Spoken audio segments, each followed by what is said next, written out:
আল্লাহ নবী মেরাজে গেলেন কোথায়? আরশে আজিমে। আরশে আজিম মানে আল্লাহ পাকের কেন্দ্রীয় রাজধানী। কেন্দ্রীয় রাজধানী মানে ওয়াসিআ কুরসিয়ুহু সামাওয়াতি ওয়াল আরদ। আল্লাহ পাক যেখানে যেভাবে তার জন্য সম্ভব সেভাবে বিরাজ করেন, সেই আরশে আজিম, সেখানে নবীকে আল্লাহ নিয়ে গেলেন। আসরা বিআবদিহি লাইলাম মিনাল মসজিদিল হারাম ইলাল মসজিদিল আকসা। মসজিদে হারাম থেকে বাইতুল মাকদাস, এটা হলো ফার্স্ট ট্রানজিট। এখানে গিয়ে বোরাক ল্যান্ড করলো। বোরাক আরবি শব্দ, কোরআনের শব্দ বারকুন। ইয়াকাদুল বারকো ইয়াকতাফু হুয়াল্লাযী ইউরিকুমুল বারকা খাওফাও ও তামা। কোরআনের বিভিন্ন জায়গায় আল্লাহ বারকুন, বা রা দুই নক্ত আল্লাহ কাফ। কি বারকুন শব্দের অর্থ? বিদ্যুৎ। বোরাকুন যেটা বিদ্যুতের গতিতে চলতো। আজকের বিজ্ঞানীরা স্বীকার করেছে যে আলোর গতি আর বিদ্যুতের গতি সমান। সেকেন্ডে 1,86,000 মাইল যায়। সেকেন্ডে 1,86,000 মাইল। মিনিটে, ঘন্টায়, এটা হিসাব করলে ঠান্ডাড হয়ে যেতে হবে, ঠিক কিনা বলেন? নবীজি গেছেন 7 আসমান পেরিয়ে, বাইতুল মামুর পেরিয়ে, সিদরাতুল মুনতাহা পেরিয়ে, আলমে নাসুত, আলমে মালাকুত পেরিয়ে, দানা ফাতাদাল্লা ফাকানা কাবা কাউসাইনে আও আদনা। নবীজির সুপারসনিক অ্যান্টি ম্যাগনেটিক গ্যানজাম প্রুফ আল্লাহ পাকের যে কুদরতি রকেট স্পেস, সেটা গিয়ে আরশের সামনে ল্যান্ড করলো। আল্লাহ নিজে তিনি বিমান পাঠাইলেন, রকেট, আবার ওই বিমানের সাথে পাইলটও পাঠাইলেন। নাকি আমার বন্ধুকে নিয়ে আসো আমার কাছে। বন্ধুর সাথে আমার আজকে কিছু মত বিনিময় আছে। মুসা আলাইহিস সালামের মেরাজ হয়েছে কোহে তুরে, তুর পাহাড়ে।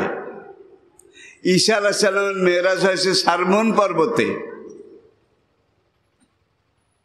ইউনুস আলাইহিস সালামের মেরাজ হয়েছে মাছের পেটে। ইব্রাহিম আলাইহিস সালামের মেরাজ কোথায়? নমরুদের অগ্নিকুণ্ডে, ঠিক কিনা বলেন? আর আমাদের নবীর মেরাজ হয়েছে কোথায়? আল্লাহ পাকের আরশে আজিমে। কারণটা কি? মুসা আলাইহিস সালাম ছিলেন আঞ্চলিক নবী। বনী ইসরাইলের কিছু লোক, তাদের জন্য নবী। এলাকাটা বেশি বড় না, এই যুগের একটা উপজেলা এর দূরে হবে না। এইটার জন্য আল্লাহ মুসাকে দায়িত্ব দিয়েছেন বনী ইসরাইল তাদেরকে দাওয়াত দেওয়ার জন্য। এরপরে ঈসা আলাইহিস সালাম, তার উপরে দায়িত্ব আল্লাহ দিলেন। ওয়াইজ কালা ঈসা ইবনে মারইয়ামা লিবানি ইসরাঈলা মান আনসারি ইলাল্লাহ। আল্লাহু আকবার। হযরত হুদ আলাইহিস সালাম ছিলেন কওমে আদের নবী, নাকি? হযরত সালেহ আলাইহিস সালাম ছিলেন কওমে সামুদের নবী। লূত আলাইহিস সালাম ছিলেন কওমে লূতের নবী। তাহলে আগের নবীরা এক একটা গোত্রের কাছে এসেছেন, এক একটা কমিউনিটি, একটা ইউনিয়নবাসীর কাছে এসেছেন। ইউনিয়ন, যেই নবী একটু বড় তিনি ইউনিয়নের চেয়ে বড় কোনো একটা এলাকার জন্য এসেছেন। আর আমাদের নবী কোন এলাকার জন্যে? এলাকা ফাতিনা আছে বাশিরাও, সমস্ত মানব জাতির জন্য। শুধু আরবের জন্যে? Bangladesh, Bharat, America, Britain, France? আমার আল্লাহ হলেন রব্বুল আলামিন। কি? আর এই কোরআন হলো ইন হুয়া ইল্লা যিকরুল লিল, বিশ্ব মানবের উপদেশ, চেতনাবাণী। আর এই কোরআন যার উপরে নাজিল হয়েছিল তার নাম হইল রহমতুল লিল আলামিন। রব্বুল আলামিন, যিকরুল লিল আলামিন, রহমতুল লিল আলামিন। তিনটা জাতীয় না আন্তর্জাতিক? জাতীয় নাকি আন্তর্জাতিক? আল্লাহু আকবার। আর আমার রব হইলেন আলহামদুলিল্লাহ রাব্বিল আলামিন। তাহলে আল্লাহ আরশে মুআল্লায় বসে পুরা দুনিয়া শাসন করে। আমি কি বুঝাইতে পেরেছি? এখন আল্লাহ পুরা দুনিয়ার শাসক, আর শেষ নবী পুরা দুনিয়ার বার্তাবাহক রাসূল, দিনের দায় দিনের রাই। এখন রাসূলকে মক্কার সবচেয়ে উঁচু পাহাড় যেটা, সেটা চূড়ার উপরে উঠাইয়া যদি মেরাজ করাইতো, তাহলে সেখান থেকে নবী নিচের দিকে চাইলে কদ্দূর দেখা যাইত? কি আরবের কিছু এলাকা, এর বাইরে কি দেখা যাইত? আচ্ছা, আমাদের নবী কি হিমালয়ের এভারেস্ট সবচেয়ে উঁচু যেটা, এখানে দাঁড় করাইয়া যদি মেরাজ করাইতো, কদ্দূর দেখা যাইত? নেপাল, ভুটান, সিকিম, ভারতও তো দেখা যাইত না, ঠিক কিনা বলেন? এরপরে আসেন আমাদের নবী, আল্লাহ যেখানে অনন্ত বিশ্ব চরাচর শাসন করেন, আল্লাহ রাব্বুল আলামিন, আর আমাদের রহমতুল লিল আলামিন। দানা ফাতাদাল্লাহ আসেন, রকেট গিয়ে আরশের সামনে সেখানে ল্যান্ড করলো একদল চৌকস ফেরেশতা। তারা নবীকে, রয়্যাল গেস্টকে, রাজকীয় মেহমানকে guard of honour, guard of honour, দেখছেন না? দেখেন নাই? Guard of honour. এখন ফেরেশতারা গার্ড অব অনার দিল, সালামুন আলাইকুম তিবতুম ফাদখুলুহা আত্তাহিয়াতু লিল্লাহি ওয়াস সালাওয়াতু ওয়াত তাইয়্যিবাত। He is the honourable royal guest of almighty Allah, we welcome him. ফেরেশতারা এইভাবে প্রিয় নবীকে গার্ড অব অনার দিলেন।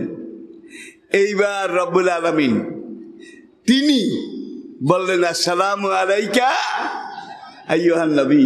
নামাজে আপনি এত প্রত্যেকদিন পড়েন, খেয়াল করেন না বোধ হয়।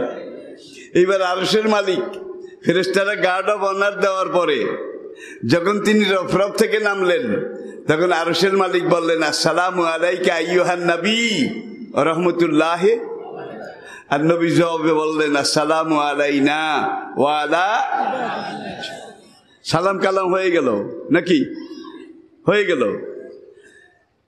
এইবার আরশের মালিক তো আরফে উপবিষ্ট আছেন।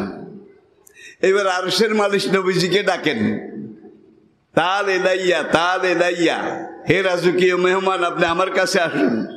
তাল আলাইয়া, আপনি আমার কাছে আসুন। নবী আস্তে আস্তে আগায়, দানা ফাতাদাল্লাহ।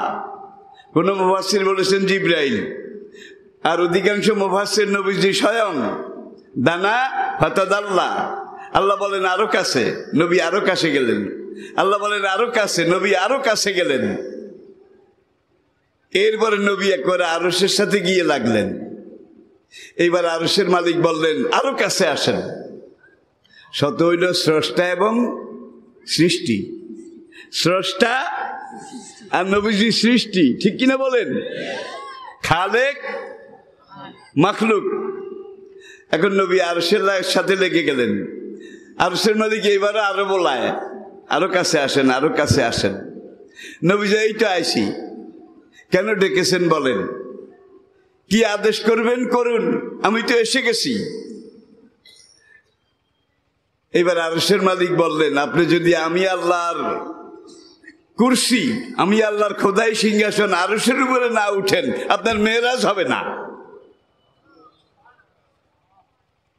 আপনার মেরাজ হবে না। রাজকীয় মেহমান নবীজি বললেন, লেমাজা, লেমাজা, হোয়াই নট? কেন মেরাজ হবে না? আমি তো এসে গেছি, আমাকে নির্দেশ দেন। কেন ডেকেছেন বলেন, হুকুম করুন।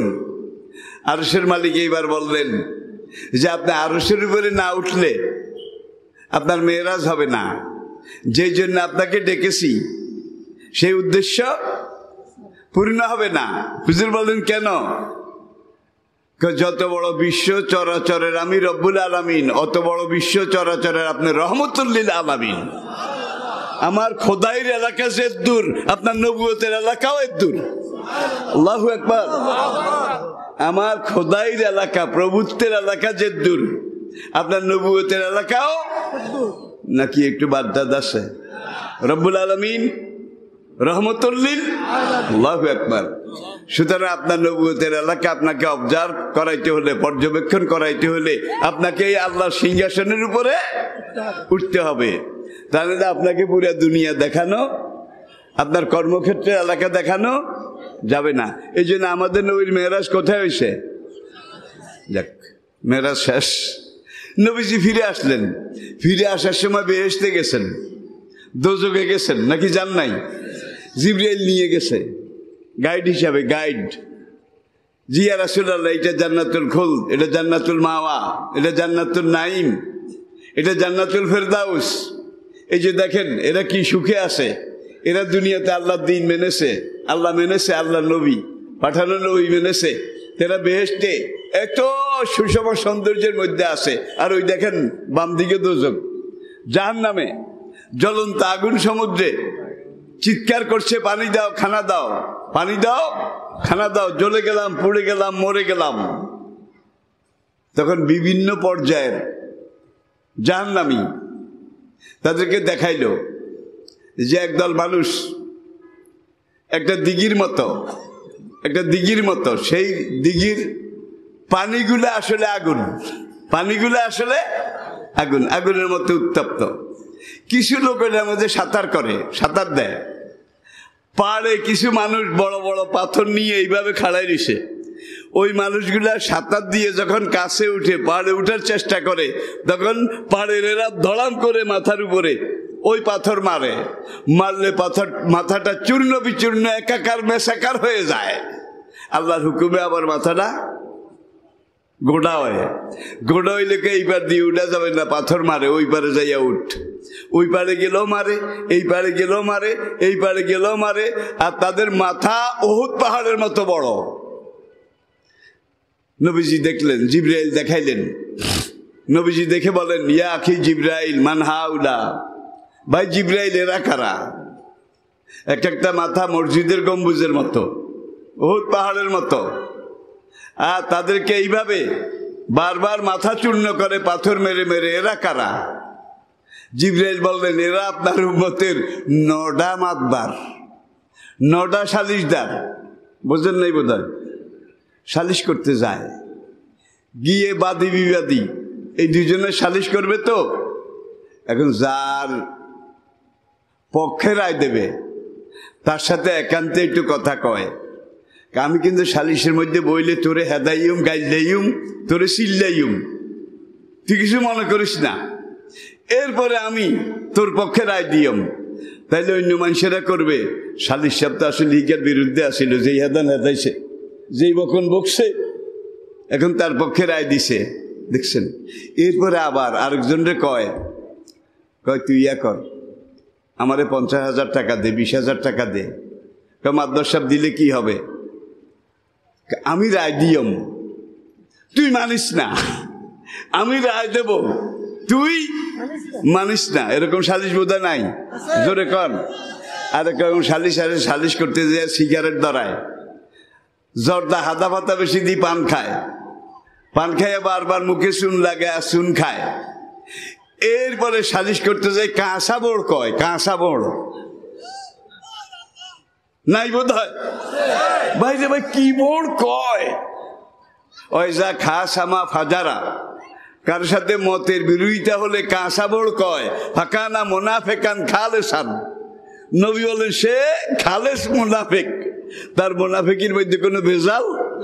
ভাই আমাদের আমলে দেখছি অনেক জায়গায় মসজিদে এলাকার বুড়া মুরব্বীরা বসতো, আবার কোনো জায়গায় মসজিদের সামনে পাশে একটা টিনের ঘর থাকতো, তক্তার পাড়াতন। নামাজের পরে এলাকার মুরব্বীরা সেখানে বসে সালিশ করতেন। আপনারা দেখছেন কিনা জানি না, বুড়ারা দেখছে। কি সুন্দর সালিশ হইতো, কোনো টানাটানি, টানা হেসা পক্ষপাতিত্ব ছিল না। আর আজকাল সালিশে বুড়ারা নাই, বুড়ারা নাই, বুড়াকে জাগাও নাই, সালিশ করে কারা? বলা হয়নি, ঠিক কিনা বলেন? আবু হুরায়রা রাদিয়াল্লাহু তাআলা আনহু কিতাবুল ইলমের হাদিস, আল্লাহর কাছে দোয়া করেছেন, আল্লাহুম্মা ইন্নী আউযু বিকা মিন ইমারাতিস সিবিয়ান, আয় আল্লাহ আমি তোমার কাছে পানা চাই হোলাহিনে যে সময় নেতৃত্ব করবে সেই সমাজ থেকে আমি তোমার কাছে পানা চাই। আরেকটা আরবি প্রবাদ আছে, আর সবিও সবিয়ন অলাও কানা নবিয়ন, নবীও যদি হয় হোলা হোলায় হোলা। আরেকটা বাংলা প্রবাদ আছে যে বুড়ার বুদ্ধি নালাত হোলার বুদ্ধি গলাত। এটা বোধহয় আপনারা শুনেন না কি? ছেলের বুদ্ধি গলাত, বুড়ার বুদ্ধি পায় নালা থেকে বুদ্ধি, এটা পুরা শরীর আন্ডিয়ে আইতে অনেক চিন্তা করে ভাবনা করে, ঠিক কিনা বলেন? অনেক রিসার্চ করে গবেষণা করে, আর হোলার বুদ্ধি আনো বাড়ে গেছে। ঠিক হইল হোক না হইল হোক, ঠিক কিনা বলেন? থাক। নবী বেহেশত দুজক দেখছেন, এরপরে ফিরে আসছেন। ফিরে এসে দেখেন দুয়ারের কড়া নড়ে। কি? অজু করেছে, বোরাকে উঠছিলেন, অজুর পানি এখনো, আরব দেশটা এমন দেশ পানি পড়লে সেকেন্ড লাগে না, বালুয়ে খেয়ে ফেলে। কিন্তু হুজুর মেরাজে যাইতে অজু করে গেছেন, মেরাজ থেকে ফিরে এসে দেখেন যে অজুর পানি এখনো গড়ায়, বিছনাটা এখনো গরম। এইসব অবস্থায় বলে হুজুর বোধহয় কয়েক মিনিটের জন্য গেছিলেন, ঠিক কিনা বলেন? পরের দিন নবীজি কাবা শরীফের এখানে দাঁড়িয়ে বলেন, আমি সেখানে 27 বছর ছিলাম। 27 বছরে বোধহয় অজুর পানি গড়ায়, দুয়ারের কড়া নড়ে। তাহলে দেখা গেল নবী বলেন আমি 27 বছর আছিলাম, আর অজুর পানি কয় 27 সেকেন্ডের বেশি না, ঠিক কিনা বলেন? কোনটা সত্য? কোনটা সত্য? আচ্ছা, আজকে আধুনিক বিজ্ঞান তারা আহ্নিক গতি, বার্ষিক গতি, সূর্যের প্রবাহের গতি, সূর্যের আলোর গতি, এগুলাকে অ্যানালাইসিস করেছে, ব্যাখ্যা রিসার্চ করেছে, করে তারা স্বীকার করেছে কোনো মানুষ যদি আলোর গতিতে সামনের দিকে যাইতে পারে, আলোর গতিতে, বিদ্যুতের গতিতে, একটু আগে বলেছি বিদ্যুতের গতি সেকেন্ডে 1,86,000 মাইল, 1,86,000 মাইল বেগে কেউ যদি চলতে পারে তাইলে তার জন্য সময় থেমে যায়, সময় এক জায়গায় পড়ে থাকে, সময় সামনে আগায় না। আর কেউ যদি আলোর গতির চাইতেও আরো জোরে, আরো দ্রুত সামনের দিকে যাইতে পারে, তার জন্য সময় পিছের দিকে যায়, সামনের দিকে আগায় না। রবিবারের পরে আসবে শনিবার, শনিবারের পরে আসবে শুক্রবার, মানে সময় পিছনের দিকে যায়। সেকেন্ডে 1,86,000 মাইলের বেশি গতিতে যদি চলে আর কম গতিতে যদি চলে, আলোর গতির চাইতে, বিদ্যুতের গতির চাইতে, তাহলে সময় সামনের দিকে আগায়। এখন নবী কাবা শরীফের এখান থেকে রওনা করেছেন আল্লাহ পাকের আরশ আজিম পর্যন্ত, ফেরার সময় জান্নাত জাহান্নাম এগুলা পর্যবেক্ষণ দেখা পর্যন্ত, নবী মক্কায় ফিরে আসা পর্যন্ত আল্লাহ পাক সময়ের ঘড়ি এটাকে টিপে বন্ধ করে রেখেছেন। সময়ের ঘড়ি, চলমান ঘড়ি, এটাকে আল্লাহ সুইচ অফ করে রেখেছেন। সময়ের ঘড়ি কার হাতে? জোরে বলেন। আজকে বিজ্ঞানীরা স্বীকার করেছে নবীজির মেরাজ। নবীজি এসে যে দেখছে বিছানা গরম, অজুর পানি এখনো শুকায় নাই। কোনো মানুষ যদি আলোর গতির চাইতে জোরে চলতে পারে, আলোর গতির সমান যদি চলে, তাইলে তার সময় এক জায়গায় থেমে থাকে, এক জায়গায় থেমে থাকে। 100 বছর ঘুরলেও তার হায়াতও বাড়বে না, সময়ও বাড়বে না, হালুয়া রুটিও ঠান্ডা হবে না, ঠিক কিনা বলেন? নবী যখন মেরাজে গেছিলেন, আল্লাহ পাক সময়ের ট্রাফিক জমিনের জন্য এটাকে স্টপ করে দিয়েছিলেন। আর 7 আসমান, সিদরাতুল মুনতাহা, বাইতুল মামুর, আলমে নাসুত, আলমে মালাকুত, জান্নাত জাহান্নাম ভ্রমণ 27 বছর নবী করেছেন। কিন্তু সেই 27 বছরে আল্লাহ সময়ের ট্রাফিক এটারে সুষ্টিবে বন্ধ রাখছে। নবী 27 বছর আসছে, 27 বছর যখন আড্ডা শেষ, আল্লাহ সময়ের ঘড়ি আবার টিপ দিছে। এখন নবীর নিচে যে 1 সেকেন্ডও যায় না, ঢাকাতে যে গাড়ি চলে শহরে দেখেন না, ট্রাফিক আছে না, ট্রাফিক পুলিশে হাত দেখায়, এই দিকের গাড়িগুলা সব জায়গায় থেমে থাকে, ঠিক কিনা বলেন? ওই দিকের গাড়িগুলা যায়, 10-20 মিনিট পরে ট্রাফিক আবার এই দিকে সিগন্যাল দেয়, তখন এই দিকের গাড়িগুলো আবার চলে, ঠিক কিনা বলেন? ট্রাফিক যদি এইভাবে করতে পারে তাহলে আল্লাহর কুদরতের ট্রাফিক ফাআলুল লিমা ইউরিদ আন্নাল কুওয়াতা লিল্লাহি জামিয়া, সে আল্লাহ রাব্বুল আলামিন এইভাবে আসহাবে কাহাফে এই বেটারা 309 বছর হরে ঘুমুতে উঠছে, 309 বছর। ওলাবে সুফি কাহফিহিম সালাসা মিয়াতু সিনিনা ওয়াজদাদু তিসআ, 300 বছর, তার উপরে আরো 9 বছর, কত? 309 বছর আসহাবে কাহাফ ঘুমাইছে। জাগার পরে আল্লাহকে কামলা ব্যস্ত, তোমরা কতক্ষণ ঘুমাইছ? তারা বলে লাবস্ত ইয়ামান আও বাদা ইয়ামিন, একদিনের একটু অল্প অংশ, 1-2 ঘন্টা ঘুম গেছি।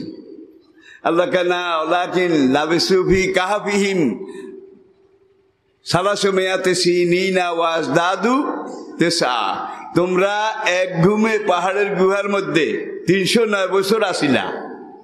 ভাই কোরআন বলে ওয়ায়াকুলুনা সালাসাতুন, আল্লাহ কয় কেউ কেউ বলে আসহাবে কাহফের যুবক 3 জন, রাবিউহুম কালবুহুম, কুত্তা সহ 4 জন। কুত্তার কথা আইলো না? কুত্তার কথা আসে তো। এই যুবকদের যিনি লিডার ছিলেন ইয়ামলি খান একটা কুকুর পালতো, কুকুর, শিকারী কুকুর।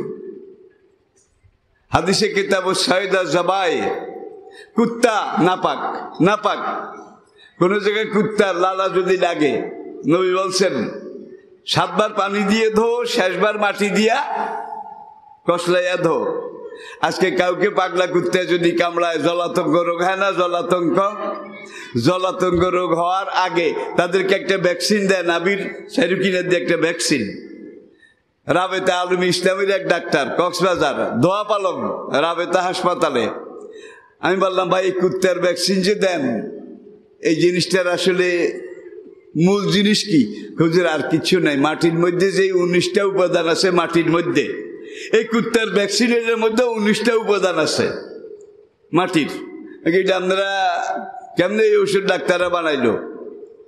নবী যে 1500 বছর আগে বলেছেন কুত্তা যদি কোনো পাতিলে বাড়িতে হাঁড়িতে মুখ দেয় তাহলে এইটারে 6 বার পানি দিয়া ধো, শেষবার কাদা মাটি দিয়ে ভালো করে কসলাইয়া ধো, তাহলে কুত্তার মুখের যে লালা বিষ জারম পড়েছে এটা ওই মাটিতে নষ্ট করে দেবে। 1500 বছর আগে নবী বলেছেন, আর আজকে সেটা কাজে লাগতেছে। ডিএনএ আবিষ্কার হয়েছে, ডিএনএর আগে ছিল ব্লাড টেস্ট, রক্ত পরীক্ষা বংশ নিয়ন্ত্রণের জন্যে, সেটা 100% নির্ভরযোগ্য ছিল না। এখন ডিএনএ আসছে, ডিএনএটা 100% নির্ভরযোগ্য।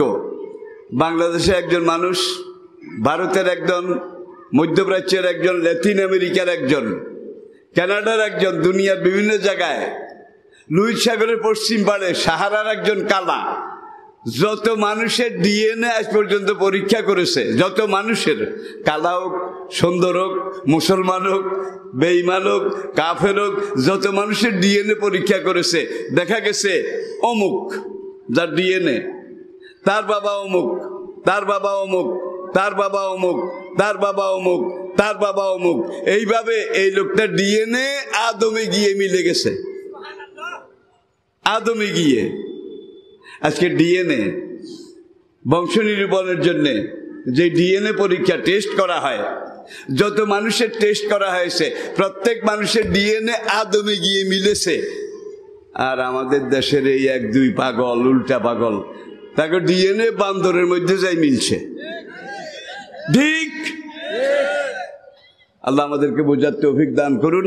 সবাই আত্মায়াতের কায়দায় বসুন। কেউ কি আমার উপরে রাগ করেছেন?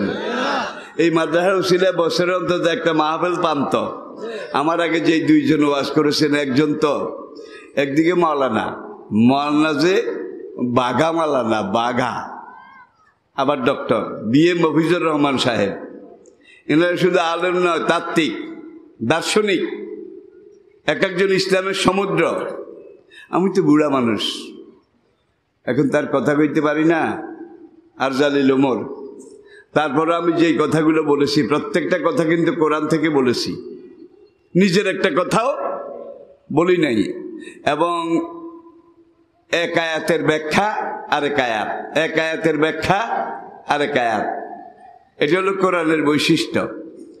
ওআইসির হিসাব অনুযায়ী সর্বশেষ লেটেস্ট বর্তমান পৃথিবীতে 4,34,00,000 আন্তর্জাতিক মানের হাফেজে কোরআন জীবিত আছে। 4,34,00,000। ভাই ভারতে বেদের হাফেজ সব কজন আছে? ব্রাহ্মণ বেদের হাফেজ, গীতার হাফেজ, ত্রিপিটকের হাফেজ আইজো নাই, আগেও আসিল না, ঠিক কিনা বলেন?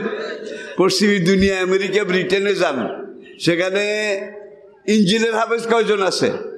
কি ইঞ্জিলের? এখনো নাই, আগেও ছিল না। কোরআন যেদিন থেকে নাজিল শুরু এদিন থেকে হাফেজ শুরু। ঐতিহাসিক বালাজুরি লিখেছেন, ইবনে সাদ তার তবকাতেই লিখেছেন যে বিদায় হজ্জের দিন নবীজির সামনে আরাফাত ময়দানে 1,24,000, বালাজুরি বলছেন 1,40,000 সাহাবা ছিলেন বিদায় হজ্জে। তখন পুরা কোরআনই নাজিল হয়ে গিয়েছিল, শেষ হয়েছিল, অল্প একটু বাকি ছিল। এই বিদায় হজ্জের দিন যারা নবীজির সামনে ছিলেন এনারা সবাই হাফেজে কোরআন ছিলেন।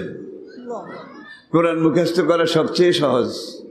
ইয়াসারনাল কোরআন আলী জিক্রে ফাহাল মিন মুদ্দাকির। তো ইনশাআল্লাহ এই হেফজখানা হাফিজি মাদ্রাসা এটাকে টিকায় রাখতে হবে। এটা মরি মরি করে বাসলে হতে না, এটাকে দিন দিন আগায় নিতে হবে। আপনারা কি রাজি আছেন? এই দায়িত্ব কামরুলদের একা নয়, এই দায়িত্ব আপনাদের সবার। হয়তো কামরুলরা আপনাদেরকে পথ দেখাবে, গাছ টানে কয়জনে, কি যতজনে টানে, একজনে কিন্তু বল কয়, বল আল্লাহর নাম, বল রে বল, এখন এতারা আল্লাহর নাম কইব, বল রে বল কইব, আপনারা ব্যাকে হেইয়ো, এটা হারবিন্নি কন, হারবিন্নি কন, হারবিন্নি। আর হেইয়ো যদি না কন হেতারা হারা জীবন টাইনলেও গাছ লড়তো না। এটা বাঙ্গাইলা মশলা কইলাম আর কি। সুতরাং ইনশাল্লাহ তারাও আছে, সিংহভাগ তারা দায়িত্ব নিচ্ছে আলহামদুলিল্লাহ। তোলা দুধে হোলাম আসে না। আপনি যদি হইসা না দেন তাহলে এই মাদ্রাসাতে আপনার কোনো দরদ মায়া সৃষ্টি হবে না। পয়সার মায়া বড় জিনিস। মাদ্রাসার কোনো দুর্বিভাগ অসুবিধা দেখলে আপনি মনে করেন এটার মধ্যে আর হইসা হতো আছে, আর বাবার হইসা হতো আছে, এটা নষ্ট হইতে দিতাম না, সাই কি হয়েছে, ঠিক কিনা বলেন? এটা সাইকোলজি।